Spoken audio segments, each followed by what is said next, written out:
Hello friends.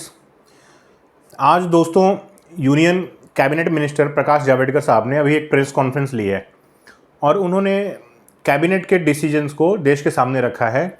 और आज government of India ने एक नया बेंचमार्क, एक नया milestone in the field of recruitment.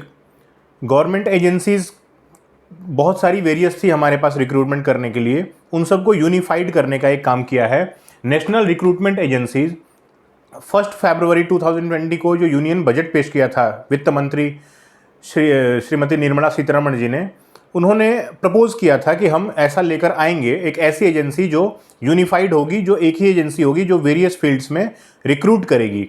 तो आज वो जो प्रपोजल था उस पर आज अमल करती हुई सरकार दिख रही है और प्रकाश जावड़ेकर साहब ने एनआरए को अनाउंस किया है, नेशनल रिक्रूटमेंट एजेंसी। ये एनआरए क्या करेगा? ये एनआरए, ये प्रपोज था यूनियन गवर्नमेंट बजट में। ये एनआरए एक कॉमन एलिजिबिलिटी टेस्ट लेगा, सीईटी उस टेस्ट का नाम आज बताया गया है।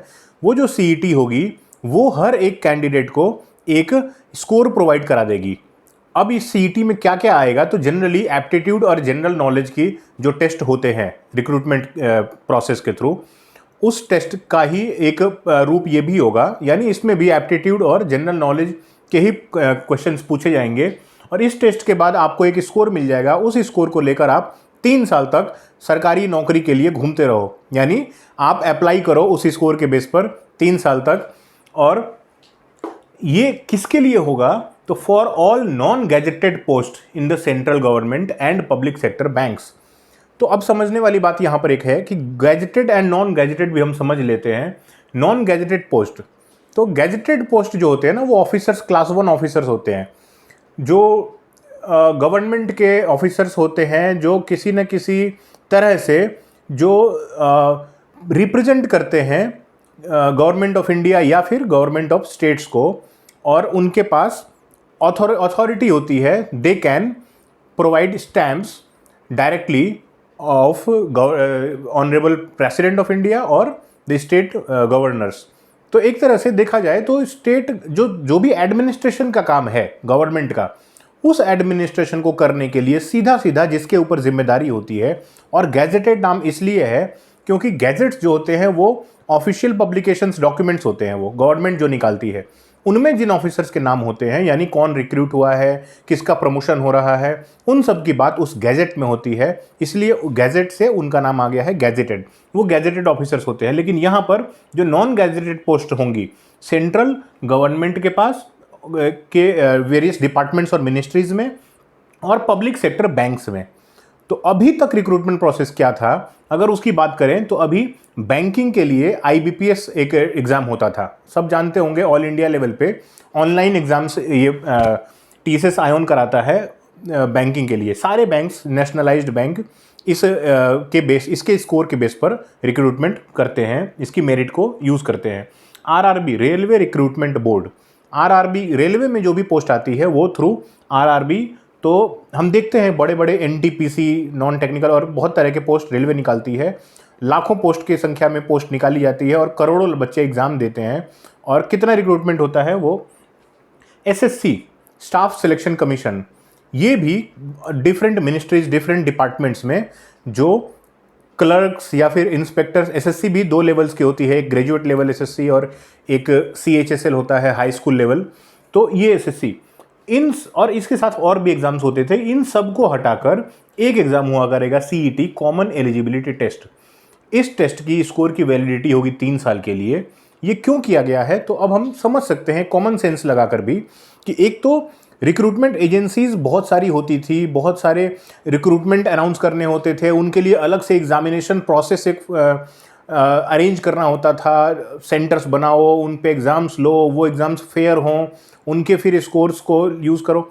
तो इन सब को ना करके ये जो एजेंसी होगी एनआरए, इसको एक रिस्पॉन्सिबिलिटी आपने दे दी कि आप भाई, क्योंकि देखिए इस देश में ऑलमोस्ट एक रफली अगर कहा जाए तो कोई 2.5-3 करोड़ के आसपास बच्चे ऐसे हैं जो नौकरियों की तलाश में भटक रहे हैं, जिनको सरकारी नौकरी चाहिए। तो 2.5-3 करोड़ बच्चे अब ये बैंक का भी फॉर्म भरें, एसएससी का भी फॉर्म भरें, आरआरबी का भी फॉर्म भरें, सारे एग्ज़ाम्स में उनको पैसे देने हैं फॉर्म भरने के लिए, सारे एग्ज़ाम्स में जाकर अपीयर होना है और इतना बड़ा कॉम्प्लेक्स, बड़ा हेक्टिक हो जाता था उन बच्चों के लिए। तो सबसे बड़ा तो एक रिलीफ होता हुआ दिख रहा है उन कैंडिडेट्स के लिए, क्योंकि एक एग्ज़ाम देना है, उस एग्ज़ाम्स को पूरी तरह से तैयार करके। अच्छा, अगर किसी पर्टिकुलर सीईटी एग्ज़ाम में up to the satisfactory marks उनके नहीं आते हैं, तो दो उनके पास ऑप्शंस और भी होंगे, यानी दो चांसेस और भी होंगे कि वो अपने सीईटी स्कोर को और इम्प्रूव कर सकें। तो दो बार, यानी आप एक सीईटी दिया, अब ठीक नहीं लगा, मार्क्स कम लग रहे हैं अभी, तो दो बार और भी आप देकर उसको इम्प्रूव कर सकते हो। फिर वो वैलिड रहेगा आपको 3 साल तक के लिए, from the date of commencement of the result जिस दिन आता है उससे लेकर 3 साल तक आपके ये वैलिड रहेगा। तो अब इतने सारे जो, अब सेंट्रल गवर्नमेंट का भी एक आंकड़ा है कि 1.5 लाख से 2 लाख के बीच में रिक्रूट करती है हर साल कैंडिडेट्स को। ये 1.5-2 लाख रिक्रूट करने के लिए वही बच्चे यहाँ भी फॉर्म भरते हैं, यहाँ भी फॉर्म भरते हैं, यहाँ भी फॉर्म भरते हैं और बार बार एग्जाम्स देते हैं। तो उन सबको ना देकर एक तो गवर्नमेंट का सरदर्द कम हुआ कि गवर्नमेंट अब एक ही एग्ज़ाम लेकर अपना काम पूरा कर सकती है, उसी स्कोर के बेस पर मेरिट डिसाइड करनी होगी और रिक्रूटमेंट प्रोसेस को वो फुलफिल पूरा कर सकते हैं। और कैंडिडेट्स के लिए एक बहुत बड़ी राहत की बात यह है कि एक ही एग्ज़ाम देना है, उसी एग्ज़ाम में अपना सब कुछ झोंक देना है, उस एग्ज़ाम का रिज़ल्ट इम्प्रूव करके वो डिफरेंट रिक्रूटमेंट प्रोसेसेस में जा सकते हैं। तो एक कन्फ्यूजन ये नहीं रखना है कि एक तो जो यूपीएससी वगैरह के एग्जाम्स होते हैं, यूपीएससी, यूपीपीएससी या स्टेट पब्लिक सर्विस कमीशंस, वो एज इट इज़ अभी कंटिन्यू रहेगा। और जावड़ेकर साहब ने आज कहा है कि अभी तो फिलहाल हम इन तीनों एग्जाम्स को क्लब करके सीईटी बना रहे हैं, लेकिन आने वाले in coming course of time हम और भी ज़्यादा एग्ज़ाम को इसमें इंक्लूड करेंगे और शायद स्टेट्स को भी ये मार्क्स शेयर किया जाएगा। उससे हालांकि उनके साथ कुछ कॉस्ट शेयरिंग बेसिस पे ये स्कोर शेयर किया जाएगा और स्टेट्स भी अपने रिक्रूटमेंट प्रोसेस में इन स्कोर्स को यूज़ कर सकते हैं। हालांकि वो डिपेंड करेगा कि वो इंडिविजुअल स्टेट क्या चाहता है। अगर वो अपना सेपरेट कंटिन्यू रखना चाहता है तो वो भी रख सकता है, और इस प्रोसेस को भी वो एक पार्ट होना चाहता है तो वो भी हो सकता है। और सोचने में तो यही लगता है कि स्टेट्स को भी एक बहुत बड़ा एक रिलैक्सेशन मिल जाएगा। स्टेट्स को भी एक बड़ी जिम्मेदारी से अब बच सकते हैं अगर वो चाहें तो सीईटी के स्कोर को यूज़ करके। तो आज गवर्नमेंट ने एक बड़ा ये बेंचमार्क अनाउंस किया है। इसके लिए सरकार को वाकई बधाई देनी चाहिए। और इससे भी ज़्यादा जो इम्पोर्टेंट है, सरकार गवर्नमेंट वैकेंसीज इशू करे और बच्चों को नौकरियां दे। अदरवाइज़ ये सारी प्रोसेसेस, ये सारे सिस्टम्स धरे के धरे रह जाएंगे। बहुत बहुत धन्यवाद।